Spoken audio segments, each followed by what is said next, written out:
ಮಂತ್ರಾಲಯ ಮಠಕ್ಕೆ ಕೋಟ್ಯಾಂತರ ರೂಪಾಯಿ ದೇಣಿಗೆ ಹರಿದು ಬಂದಿದೆ. ಮಠದ ಇತಿಹಾಸದಲ್ಲಿ ಅತಿ ಹೆಚ್ಚು ಕಾಣಿಕೆ ಸಂಗ್ರಹ ಆಗಿದೆ.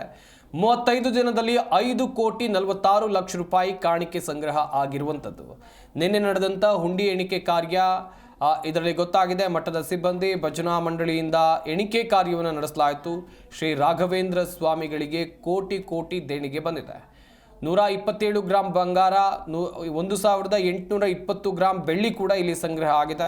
ಇನ್ನೊಂದು ಕಡೆಯಲ್ಲಿ ನಿನ್ನೆ ಹುಂಡಿ ಎಣಿಕೆ ಪ್ರಕ್ರಿಯೆ ಹೇಗೆ ನಡೀತು ನೋಡ್ತಾ ಇರ್ಬೋದು. ಬಿಗಿ ಭದ್ರತೆ ಇತ್ತು. ದೇವಸ್ಥಾನದ ಸಿಬ್ಬಂದಿ, ಮಠದ ಸಿಬ್ಬಂದಿ, ಇನ್ನೊಂದು ಕಡೆಯಲ್ಲಿ ಭಜನಾ ಮಂಡಳಿಯವರು ಕೂಡ ಈ ಹುಂಡಿ ಎಣಿಕೆ ಕಾರ್ಯದಲ್ಲಿ ಭಾಗಿಯಾದರು ಎನ್ನುವಂಥದ್ದು ಗೊತ್ತಾಗಿದೆ.